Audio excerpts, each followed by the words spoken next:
बोलो जयकारा बोल मेरे श्री गुरु महाराज की जय। सभी गुरुमुख प्रेमियों से सप्रेम जय सच्चिदानंद। वंदो चरण सरोज गुरु मुद मंगल आगार। जय सेवत नर होत हैं भव सागर से पार। गुरु जी के सुमिरन मात्र से नाशत विघ्न अनंत। तासे सर्वारंभ में ध्यावत हैं सब संत। परम संत कबीर साहब जी फरमाते हैं, कबीर सो धन संचिए जो आगे को होय। शीस चढ़ाए गाठड़ी जात न देखा को। फरमाते हैं कि उसी धन का संग्रह करो, उसी धन को एकत्र करो जो आगे काम आए, जो आगे जा सके। तुम्हारे इस धन में क्या रखा है जो तुम कमा रहे हो, रात और दिन लगे पड़े हो। इस धन की गठड़ी बांध कर सिर पर ले जाते हुए किसी को देखा है क्या? किसी ने? सीधे सरल शब्दों में परम संत कबीर साहब जी पूछ रहे हमसे कि आज तक हमने अनेकों को यहाँ से जाते हुए देखा, लेकिन क्या कोई यहाँ जीवन भर कमाया हुआ धन, कोई गाड़ी, कोई बंगला, कोई कुटुंब, कोई परिवार, कोई नौकरी, क्या साथ ले गया? किसी को इस बात की, इस काम की छूट ही नहीं है। कुदरत के कानून में निश्चित तौर से ये आधारित है, वर्णन है कि कोई भी संसार का सामान साथ में नहीं ले जा सकता। यहाँ जो हम इस दुनिया में जीवन व्यतीत कर रहे हैं, सतगुरु हमें रात और दिन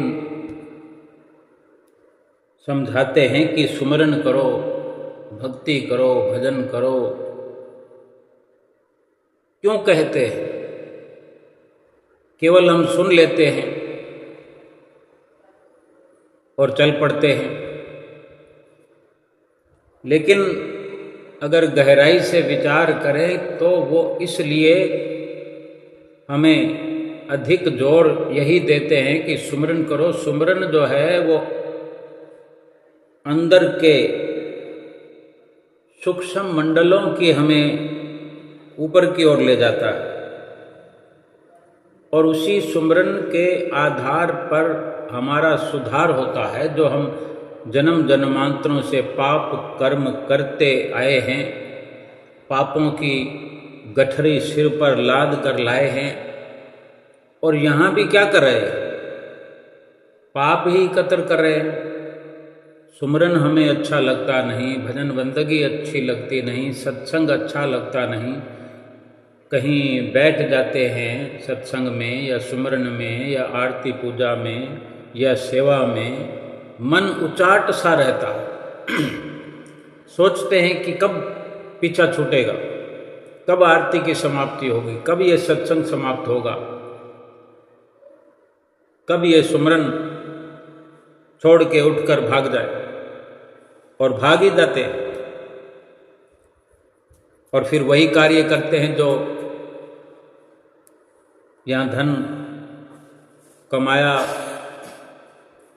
कुछ भी यहाँ पर कमाया हुआ तो साथ नहीं ले जा सकते, लेकिन उन सभी को कमाते हुए जो हमने झूठ, छल, कपट, विकार, अहंकार, काम, क्रोध, लोभ, मोह, ये विकारों को जो हमने बढ़ावा दिया, इनकी गठड़ी जरूर बंद करके हमारे साथ क्या हमारे पहुंचने से पहले ही हमारा रजिस्टर वहाँ पर तैयार है। अगर भजन भक्ति करते हैं तो भजन भक्ति का भी तो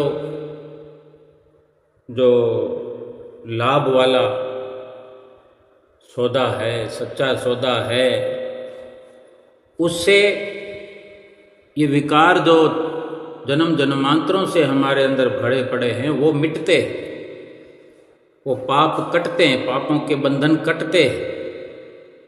और भजन बंदगी नहीं करने से और नए पाप जुड़ते हैं। हमारे लिए ये जो अवसर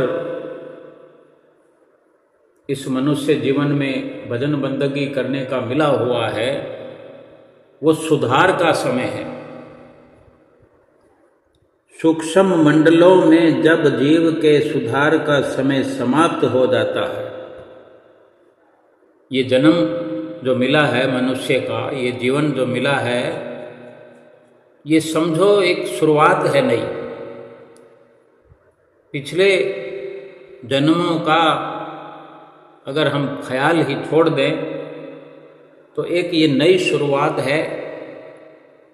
भरपूर अवसर हमें मिला है और सतगुरु की शरण मिल जाने से सतगुरु जो हमें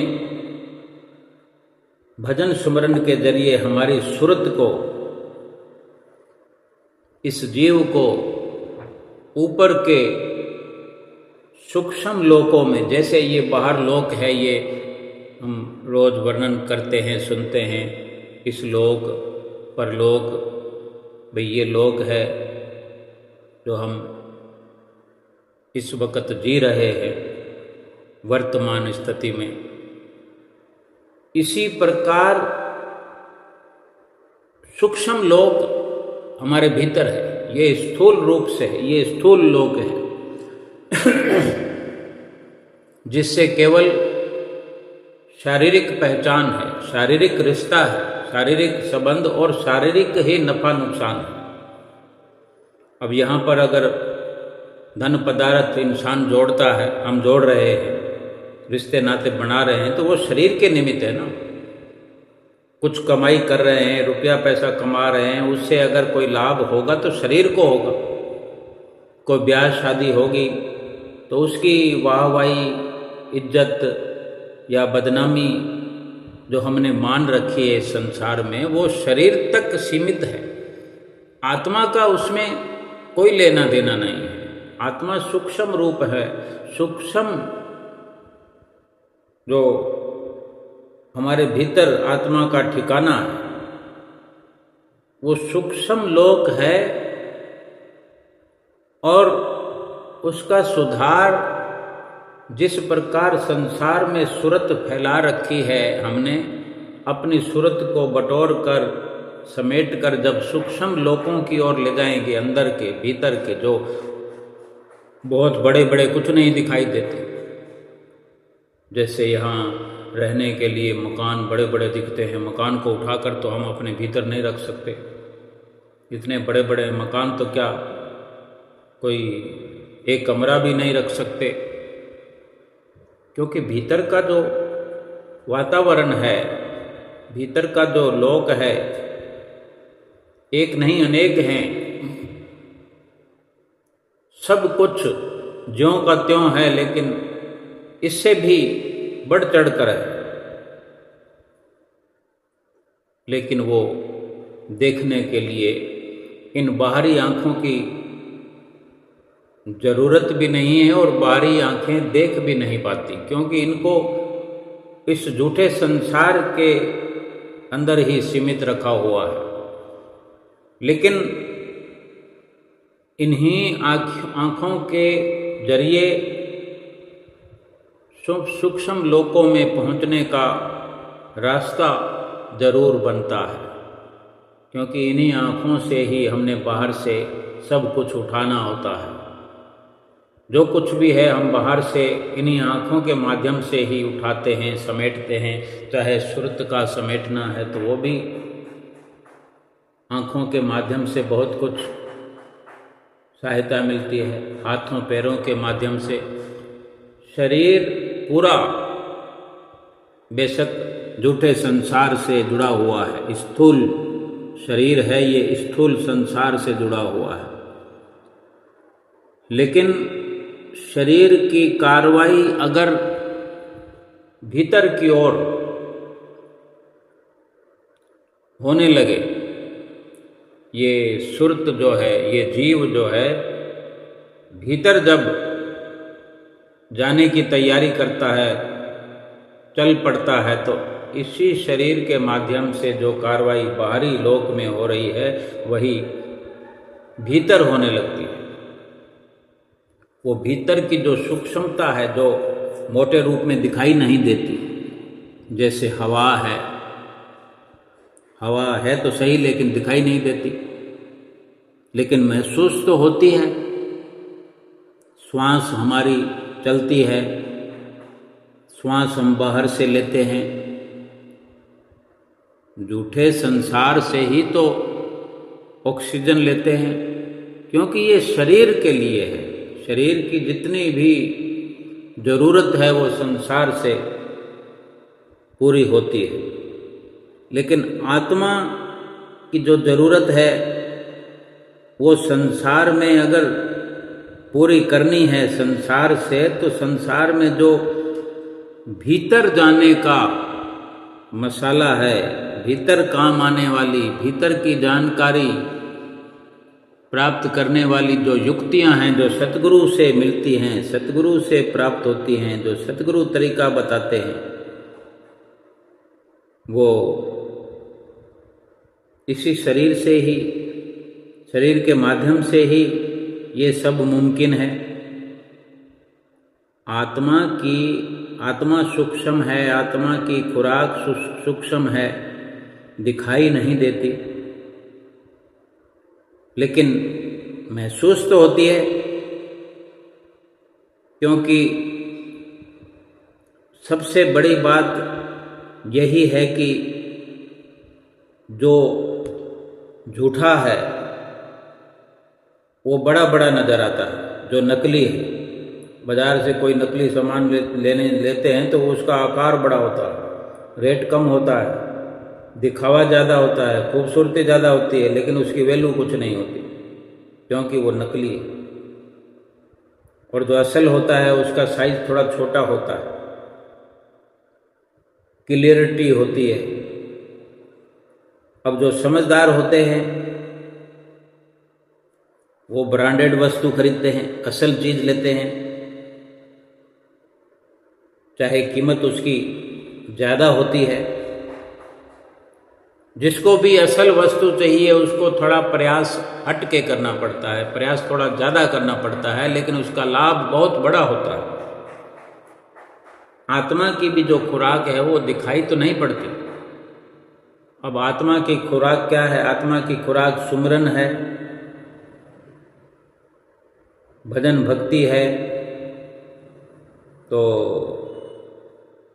अब भजन भक्ति दिखने में क्या हाथ आएगी, क्या दिखाई देगा भजन भक्ति में?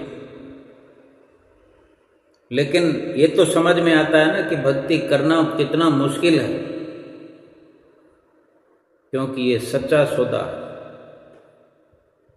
और बड़ा महंगा सौदा है। तभी तो हर कोई खरीदने में इसको कितना वक्त लगा रहा है, शुरुआत करने में भी कितना संकोच कर रहा है, सोच विचार कर रहा है, और इतनी उम्र व्यतीत हो गई है। कहाँ से हम चले थे, कहाँ पहुँच गए। सीधी सी सरल बात है कि जब सतगुरु हमें नाम की बख्शिश करते हैं, सुमरन की हिदायत करते हैं, सीधा सीधा उसका ये मतलब है कि हमारे अंदर सूक्ष्म लोकों में जो इसको सुरत को ले जाना होता है, इस मन को, जीव को ले जाना होता है सुमरन के माध्यम से, तो उन पाप कर्मों का काटना ही मकसद होता है। क्योंकि ये जीव जो है जन्म जन्मांतरों से पाप कर्म करते हुए आया है, नारकीय योनियां भुगत भुगत के आया है। सतगुरु की शरण अब मिली है, सतगुरु से नाम मिला है। जिसने नाम का सुमरन करने की शुरुआत कर दी है, वो अपनी सुरत को ऊपर के सूक्ष्म मंडलों में ले जा करके अपना सुधार शुरू कर दिया है। अब कितनी ज़रूरत है सुमरन के लिए, ये भी विचार करने की बात है। कितनी ज़रूरत है और कितना हम करते हैं। जितनी ज़रूरत हो उतना अगर हम करें, फिर तो बिना शक हमारा ये जीवन सफल हो रहा है और हो जाएगा। जो मकसद है मनुष्य योनि प्राप्त करने का, जो मकसद हमारा था, वो पूरा हो जाएगा। और अगर पर्याप्त मात्रा में हम अपनी सूरत को ऊपर के लोकों में ले जाने में सफल ना हों, कामयाब ना हों, तो समय तो एक दिन समाप्त हो जाएगा ना। ये मनुष्य जीवन का जो समय है वो पूरा तो होना ही है, लेकिन समय पूरा होने से पहले पहले जिसने अपने सुधार का कार्य पूरा कर लिया, आत्मा का सुधार कर लिया, आत्मा का उद्धार कर लिया, सुमरन करके, सेवा करके, सत्संग करके, दर्शन करके, नित्य नेम करके, उसका तो जीवन सफल हो गया। और वो सफलता अपनी आंखों से देख सकता है। सफलता के लिए कोई दूसरा जन्म नहीं मिलेगा कि सफलता देखने के लिए दूसरा जन्म मिलेगा या कोई एक और अवसर पैदा होगा। हाथों हाथ दिखाई देता है। सुमरन करते हैं तो सुमरन का लाभ अनुभव होता है। जैसे रोटी खाते हैं, भोजन करते हैं, तो उसका लाभ साथ के साथ क्लियर हो जाता है। एक भी निवाला अगर पेट में जाता है और बाकी हमारी थाली में माल पड़ा हुआ है, सबसे बड़ी बात यह है कि हमारे पास खान पान का पूरा इंतजाम है, अपने साथ लेकर बैठते हैं कि हमने 4 रोटी खानी है, 4 रोटी के साथ सब्जी है, सब्जी के साथ सलाद है, कोई नमकीन है, कोई अचार है। अगर कुछ भी ना हो, केवल और केवल रोटी रखी हुई है, वो भी बिना घी के चुपड़ी हुई हो, तो भी वो पेट की खुराक पर्याप्त है। बस ये है कि हमारी खुराक अगर 4 रोटी की है तो 4 रोटी तो होनी ही चाहिए, और 5 पड़ी हों तो एक सुकून रोम रोम में पहुंच जाता है, एक संदेश पहुंच जाता है।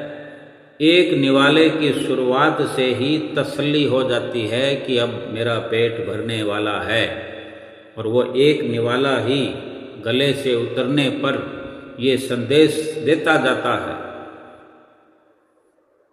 कि मैं तृप्त हो रहा हूँ। मतलब हमें ये जानकारी अनुभव में हो जाती है कि मेरा पेट भर रहा है, क्योंकि कुछ उसको साबित करने की जरूरत नहीं है। सांच को क्या आंच है। तो ऐसे ही सुमरन का जो लाभ है, हाथ के हाथ उसी वक्त दिखता है, महसूस होता है। पेट की भूख का इंतजाम अगर हुआ पड़ा, हमारी आंख देख रही है और हाथों से हम निवाला बना करके मुंह में रख रहे हैं, तो फिर किसी प्रकार का और प्रूफ नहीं चाहिए, कोई सबूत नहीं चाहिए। आत्मा की भी खुराक भगवान का सुमरन है, नाम का सुमरन है। जब सुमरन की शुरुआत करते हैं तो ये संदेश मिलना शुरू हो जाता है कि आनंद आ रहा है, तृप्ति हो रही है, सच्चे सुख और शांति का अनुभव हो रहा है, आत्मा तृप्त हो रही है। बेशक ये संशय बना रहता है कि हम जब सुमरन में बैठते हैं तो 2 घंटे का या उससे भी ज़्यादा मापदंड लेकर बैठते हैं, लेकिन थोड़ी देर बाद खतरा मंडराने लगता है, क्योंकि ये मन खिलाफ है सुमरन के, भक्ति के, आत्मा के।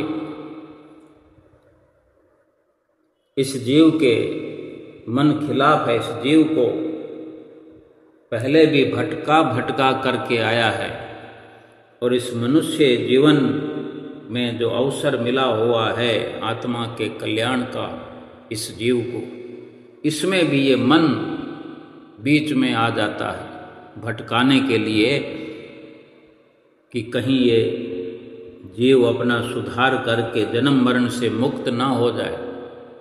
अगर मुक्त हो गया, जन्म मरण से छूट गया, तो फिर मन का रोल खत्म। मन का क्या हो, इसलिए मन नहीं चाहता, मन कदापि नहीं चाहता कि जीव जन्म मरण से मुक्त हो जाए, इसलिए सुमरन करने नहीं देता। जब हम सुमरन करने बैठते हैं तो मन मंडराता रहता है, सुमरन को तोड़ने के लिए लगातार प्रयास करता है। इसलिए ये संशय, ये खतरा बन जाता है कि आत्मा की खुराक तो आत्मा को मिलना शुरू हो गई, आत्मा की ओर से संदेश भी मिल गया कि आहा आनंद आ रहा है, लेकिन वो कितनी देर आए? जब तक सुमरन करेंगे तभी तक यही आएगा। सुमरन बंद तो आनंद भी बंद, और फिर एक और बड़ा खतरा है कि फिर जाने कब सुमरन में बैठेंगे, क्योंकि जो सुमरन करते हुए कोई ये मन तोड़ सकता है तो फिर दोबारा बैठने के लिए तो बड़ा खतरा है ही कि ये बैठने भी नहीं देता। आप सोचें कि जाने कब से आप और हम सोचते हैं सिमरन करूं, सिमरन करूं, सिमरन करूं। जब से भी हमने सोचा होगा उसके कितने समय बाद हम शुरुआत कर पाए, और फिर जितना भी करते हैं, जब जब भी करते हैं, उस सफलता के बीच में जो ये रोड़े अटकाता है, उन रोड़ों की वजह से हम अपने किए कराए पर पानी फेर लेते हैं। अगर समय पूरा दे भी रहे हैं तो बीच बीच में वो भटकाने के पूरे प्रयास करता रहता है। जिस प्रकार रोटी खाते हुए पेट की भूख को शांत करने के लिए, पेट को तृप्त करने के लिए, शरीर को तृप्त करने के लिए खाना खाते हुए मन रोड़े नहीं अटकाता, खिलाफत नहीं करता, बल्कि सहयोग करता है कि हाँ साथ में अगर कुछ और मिल जाए, अचार मिल जाए तो वो भी ले लो, सलाद मिल जाए तो वो भी ले लो, कोई नमकीन हाथ आ जाए तो वो भी ले लो। देखो जब किसी शादी में ब्याह में जाते हैं, पांडाल सजे हुए होते हैं, टेबलें लगी होती है, कितने आइटम होते हैं, कैसे थाली को भर लेते हैं। इधर उधर देख देख कर, आंखें फाड़ फाड़ करके कि कोई हाथ से कोई वस्तु छूट ना जाए। भले रात को, देर रात को उल्टियां आने लगे, इस बात का भी एक बार ख्याल नहीं करते। जब पेट खराब हो जाए, डॉक्टर के पास जाना पड़े, लेकिन वहाँ यही देखते हैं कि कोई कसर ना रह जाए, और चलो ना भी खाएं लेकिन थाली में तो ठूस लेते हैं, अभी तो थाली को भर लो। मीठा भी ले लिया, नमकीन भी ले लिया, दही बड़ा भी ले लिया, चावल भी ले लिया, पूड़ी भी ले ली, रोटी भी ले ली, सब्जियों में भी 3-3, 4-4 सब्जी उसी थाली में ठूस लेते हैं। जब जगह नहीं रहती तो फिर सोचते हैं चलो दूसरी बार में देखेंगे। खाना शुरू करते हैं, कुछ खाया, कुछ रखा, कुछ खाया, कुछ रखा, ऐसे मिली जुली थाली को वहाँ फेंक के आ जाते हैं। फिर थोड़ी देर में मन करता है कि फिर और कुछ ले आओ। मन कितना सहयोग करता है कि पेट को ठूसा ठूस कर देता है।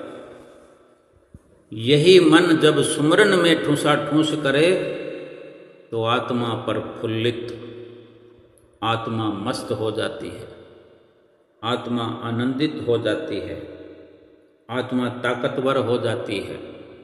लेकिन इसके लिए लगातार सतगुरु का ध्यान हमारे मस्तक पर बना रहे, सतगुरु के स्वरूप का ध्यान करते रहे। इसके लिए और बहुत सारी गतिविधियों पर ध्यान देना जरूरी है। ये 5 नियम जो बनाए हैं, इनसे भी अच्छे से जुड़ना जरूरी है। ये सब सिमरन में सहयोग करने वाले। कोई ये सोचे कि 5 नियमों की पालना न करूं, आरती पूजा ना करूं, दर्शन न करूं, सत्संग न सुनूं, सत्संग पर अमल न करूं, सेवा न करूं, सीधा सिमरन पे बैठ जाऊं, तो सिमरन में कैसे समझ आएगी, कैसे मन लगेगा? जब आरती पूजा में मन नहीं लगता तो फिर सिमरन में कैसे लग जाएगा? भाव कहने का यही है कि सतगुरु ने हमें ये सुमरन का जो रास्ता बताया है, भजन भक्ति का जो पाठ पढ़ाया है, सूक्ष्म मंडलों में हमारा सुधार निश्चित है। हमारी सुरत जो, हमारा मन जो मेला हुआ है, जो पापों की गठड़ियाँ हम लाद कर लाए हैं, उनको धोने का जो स्थान है वो अंदर है, सूक्ष्म है। हम जो शरीर को स्नान कराते फिरते हैं, गंगा जी में स्नान कराया, जमुना जी में कराया, प्रयागराज में कराया, वो शरीर तक ही सीमित है। बाहर का सब कुछ शरीर तक सीमित है। लेकिन जो धोना धुलाना है, जो साफ करना कराना है, वो सब अंदर की सफाई करना है। आत्मा अंदर है।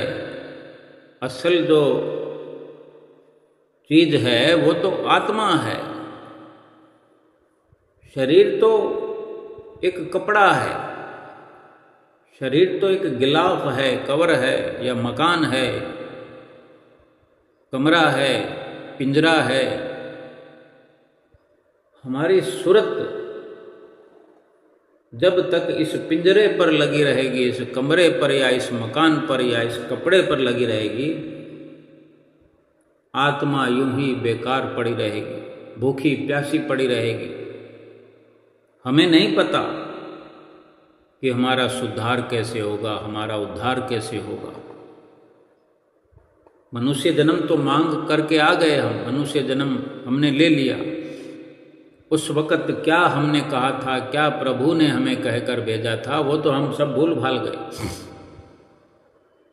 और वही प्रभु संत रूप में अवतरित होकर, सतगुरु का रूप धारण करके आके हमें अपने नज़दीक बुला करके, अपने आप से जोड़ करके, अपने चरणों की छत्र छाया में बिठा बिठा करके हमें नाम की बख्शिश कर रहे हैं और हमें समझा रहे हैं, हमारे सुधार का रास्ता बता रहे हैं।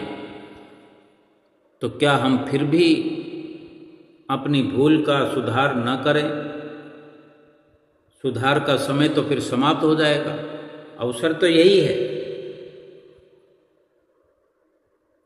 कर्मों का बोझ समाप्त करने के लिए अगर ये रास्ता हमने ठीक नहीं समझा,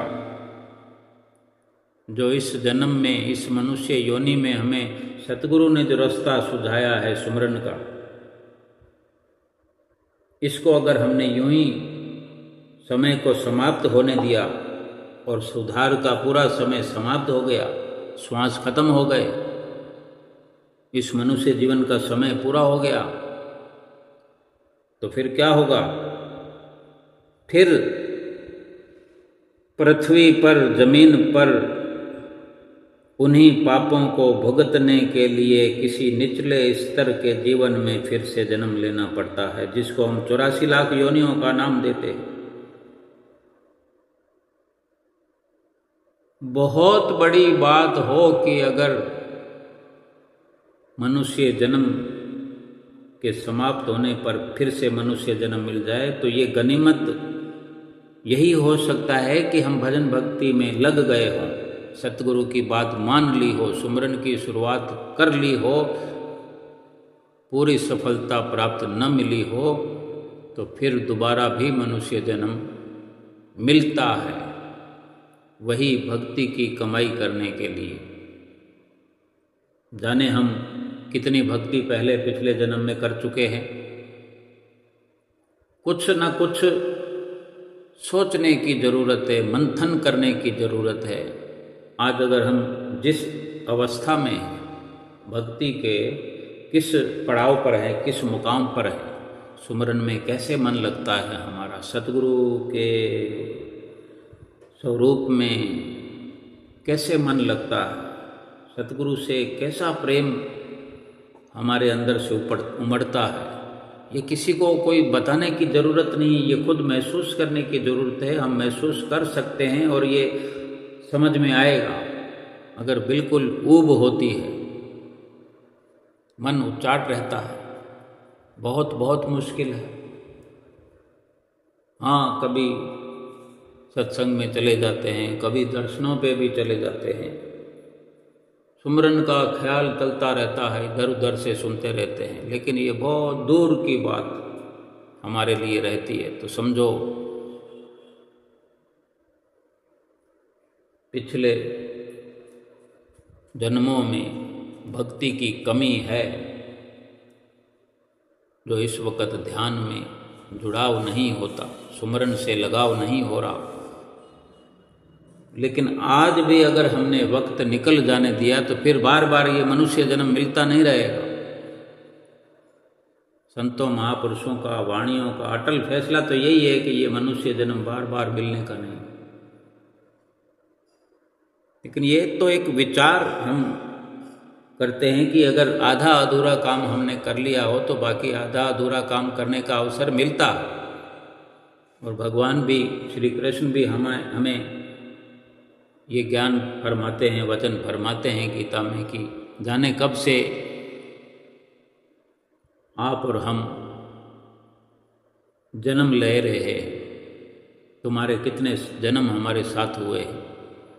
श्री गुरु महाराज जी भी हमें वचन फरमा चुके हैं कि आप एक नहीं कई जन्मों से हमारे साथ हो, यानी भक्ति में लगे हुए हैं।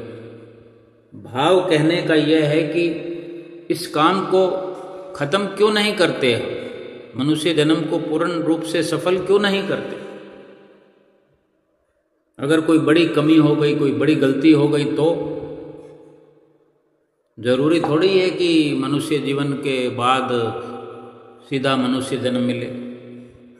कुछ जन्म जानवरों वाले लेने पड़ जाते हैं, फिर से वो सजा भुगत कर फिर मनुष्य जन्म मिले।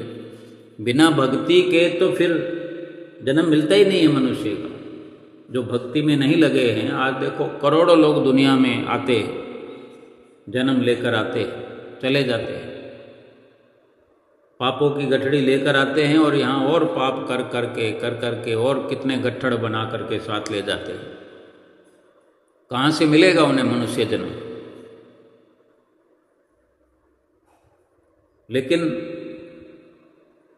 बड़ी गनीमत हमारे लिए ये है कि हमें मनुष्य जन्म मिला है, सतगुरु की शरण मिली है, सतगुरु का साथ मिला है। साथ मिला है सतगुरु तेरा छूटे ना। सुंदर सुंदर भजन गाने हम गाते हैं। साथ तो छूटेगा ही नहीं, साथ तो हमने छोड़ना है। सतगुरु थोड़ी साथ छोड़ने के लिए आए हैं, साथ तो पकड़ने के लिए, वो तो साथ ले जाने के लिए आए हैं। अगर उनको साथ निभाना ना होता तो धरा धाम पर मनुष्य रूप में क्यों आते। केवल हमारे लिए आए हैं। और हमें जो सत्संग की इस गंगा में अवसर दिया है, सत्य का संग कराया है, भक्ति का पाठ पढ़ाया है और सुमरन करके हमें पापों से मुक्त करना चाहते हैं सुमरन करा के। अगर हमने इस जीवन में भी सुमरन कम और पाप आचरण ज़्यादा किया, अगर दुराचार पूर्ण और निंदनीय पाप कर्म करते हुए हमारा ये जीवन बीतेगा, तो फिर उसका फल भोगने के लिए हमने सुमरन का तो अवसर गंवा दिया। फिर हमसे कुदरत सख्ती बरतते हुए और हमें सुधारने के लिए, सुमरन से हम नहीं सुधरे, क्योंकि गुरु महाराज जी के हम जीव तो हैं, भक्तिवान तो हैं, संस्कारी तो हैं, लेकिन ठीक से नहीं चल रहे हैं। तो सख्ती बरतने के लिए, हमें विनम्र करने के लिए किसी पशु योनि में भेजा जा सकता है। अब पशु योनि में भेजेंगे तो कितना अपमान हमें सहना पड़ेगा, कितनी सजा भुगतनी पड़ेगी, कितनी मार खानी पड़ेगी। किसी भी स्थिति में आत्मा की ज्योति, अनंत प्रकाश की छोटी सी चिंगारी कभी बुझती नहीं है। कुछ देर के लिए ये छिप जाती है, कम हो जाती है। एक पशु योनि में, एक पशु के मस्तिष्क के अनुरूप मन का जो दायरा है छोटा हो जाता है। पशु जो है बुद्धिमान तो नहीं होते, उन्हें कोई अक्ल नहीं होती,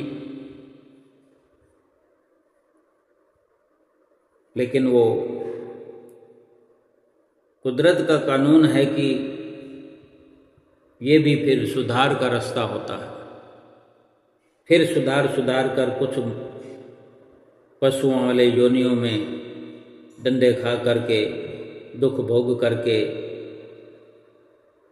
फिर मनुष्य योनि में जन्म मिल जाता है। तो मन जो है स्वाभाविक रूप से नए मस्तिष्क के अनुसार फिर फैल जाता है। यानी ये कह सकते हैं कि पशु के मस्तिष्क में सीमित हुआ मन, जितनी अकल बुद्धि इंसान में है, तभी तो मन के घोड़े दौड़ाता है ये जीव, मन को भगाता है, ऊंची आसमानी हवा में उड़ता है, फिर नीचे गिरता है, चकनाचूर होता है। लेकिन पशुओं में तो ये कारीगरी है नहीं। पशुओं की योनि में मन सीमित हो जाता है, स्थिर होने लगता है। लेकिन पशुओं के मस्तिष्क में सीमित हुआ मन अंधकार से भी भर जाता है, कैद हो जाता है, इसका प्रकाश कम हो जाता है। फिर शरीर धारण करने पर जीवन के सामान्य कार्य व्यवहार के लिए जीवात्मा को ब्रह्मांडी मन से लिए गए मन के अंश की जरूरत होती है। अपने कर्मों की संपूर्ण यात्रा के दौरान जीवात्मा के साथ वही मन रहता है, लेकिन हर शरीर में जरूरत के अनुसार ये अपने आप को ढाल लेता है। जैसे कुत्ते के मस्तिष्क में मन सिकुड़ कर सीमित हो जाता है, ये ऐसी सीमाओं में बंध जाता है कि फिर अपनी पूरी शक्ति से कार्य नहीं कर पाता। लेकिन जैसे ही इसे मनुष्य शरीर प्राप्त होता है, इसकी कार्य क्षमता अपने आप मनुष्य शरीर के अनुसार बढ़ जाती है। मनुष्य का मन मस्तिष्क की तंग सीमाओं से मुक्त हो जाता है और ऊंचे मंडलों में कार्यशील होने के लिए इसकी पूरी शक्तियों का विकास हो जाता है। अक्सर लोग ये सवाल करते हैं कि जब कोई व्यक्ति दूसरे का अन्याय झेलता है, किसी का जुल्म झेलता है अपने पर, तो इसका क्या कारण है? इसका जवाब यही है कि निर्दोष व्यक्ति द्वारा किसी दूसरे का अन्याय झेलने जैसी कोई बात नहीं होती। इसको ऐसे स्पष्ट करें कि ऐसा केवल दिखाई देता है कि किसी निर्दोष व्यक्ति के साथ अन्याय हो रहा है, क्योंकि हम पूरे नाटक को देख नहीं सकते। हम केवल अलग अलग दृश्यों को देखते हैं, अलग अलग घटनाएं देखते हैं, जिनके अंश एक दूसरे से जुड़े हुए नहीं लगते। भाव की कहने को अक्सर कहते हैं कि बेचारा भगत आदमी था, संत आदमी था, क्यों इसको इतना दुख हुआ, क्यों इस पर इतनी मुसीबत आई। लेकिन महापुरुष फरमाते हैं ऐसा कुछ नहीं है कि वो निर्दोष आदमी था, वो सीधा साधा था, भोला भाला था। पिछले कर्मों से तो जुड़ा हुआ है ना, पिछले कर्मों से ही सभी बंधे हुए आए, पापों की गठड़ी से बंधे हुए हैं सब। यहाँ अगर सुधार हो गया है, मनुष्य जन्म मिलना ही अपने आप में एक सुधार है, लेकिन वो पापों के गट्ठड़ जो बांध करके लाए हैं वो दुख तो भोगना ही पड़ेंगे। लेकिन जिसने संतों महापुरुषों की शरण हासिल करने के बाद उनसे नाम की जो बख्शिश हुई, नाम के सुमरन में अपने आप को जोड़ दिया, एक एक श्वास में जाने कितने हजारों लाखों पाप भस्म होते चले जाएंगे, एक एक श्वास में। और ये सूरत जो है, जो 84 लाख योनियों में भटकते भटकते इस मनुष्य जीवन में आकर भी देखते ना, ये पिंड लोक की सीमा में, यानी निचले स्तर पर इसका ठहराव है। खाने पीने में मन लगा रहता है, बातें करने में मन लगा रहता है, खेल सिनेमा देखता है, मदारी का खेल देखता है, सुमरन में मन नहीं लगता, भजन भक्ति अच्छी नहीं लगती। यानी ये पिंड देश में रमा हुआ मन है। हम आरती पूजा में रोज गाते, तले की वस्तु गगन ठहरावे, गुरु के शब्द सर से, सो सूरा सो पूरा, बल में वो बरते। यानी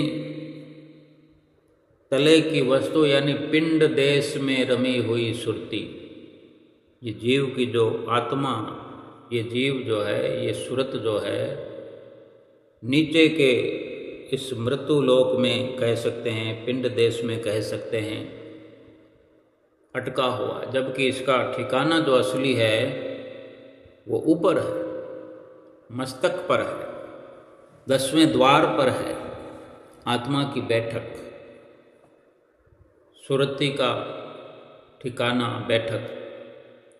लेकिन ये अपने लोक को छोड़ करके नीचे पिंड देश में फैल गई है सुरती, जैसे संसार में फैली है। संसार में फैलना भी कहते हैं। संसार के सभी खेल तमाशे अच्छे लगते हैं, यानी सुरती को अपने उस ठिकाने से नीचे ला करके पूरे संसार में फैला दिया है। ये माया का देश है। अपने शरीर में भी मस्तिष्क के नीचे जहाँ 10वां द्वार है, शिव नेत्र है, इसके नीचे जो है सब माया का पसारा है, माया का देश है। संत महापुरुष जो सुमरन की विधियों से ऊपर ले जाना चाहते हैं इस जीव को, इस आत्मा को, इस सूरत को जो नीचे फैल गई है, अपना ठिकाना छोड़ चुकी है, इसको अपनी मंजिल पर ले जाना चाहते हैं। और ऊपर के ये सूक्ष्म लोक में जो इसका अपना असली स्थान है, वहाँ पर जा कर के और इस मायावी देश की और माया की गुलामी को छोड़ करके एक तो पाप कर्मों से बचता है, और जो पिछले पाप एकत्र है वो वहाँ पर ध्यान की अपने निज घर में ही हर कोई ताकतवर महसूस करता है अपने आप को। हम चाहे कहीं भटकते हों, अपने घर में आकर ही चैन पाते हैं। अपने घर में आकर के हम कितना मजबूत हो जाते हैं। कोई अगर हमारा पीछा करता हो तो दौड़ कर हम कहाँ आएंगे? अपने घर पे आएंगे। अपने घर में आके अपने अंदर से किवाड़ बंद कर लेंगे, या हमारे घर में व्यवस्था होती है। पहले हम बाहर कहीं जंगल बियाबान में सफ़र में अकेले थे, भागते भागते अपने घर में आए तो हम एक से अनेक हो गए, एकजुट हो गए। अपने घर में कोई लठ है, कोई डंडा है, कोई हथियार है, सारी व्यवस्था है। नहीं तो बचने बचाने का तो तरीका है। ऐसे ही आत्मा भी जो है ऊपर के लोकों में अपने ठिकाने पर पहुंच करके मजबूत हो जाती है और सुमरन के लगातार अभ्यास से सुमरन करते ये मजबूत होते रहती है, इसको खुराक मिलती रहती है और सुमरन करने से एक एक एक एक करके पाप भस्म हो जाते हैं और ये पाक साफ होकर के बिना पापों की लाग लपेट के पवित्र होकर के जब ये आत्मा पवित्र हो जाती है, निर्मल हो जाती है, तो ये परमात्मा से मिलने के योग्य हो जाती है। सतगुरु का इतना ही हम समझें कि सतगुरु का इस धराधाम पर अवतरित होना यही निश्चित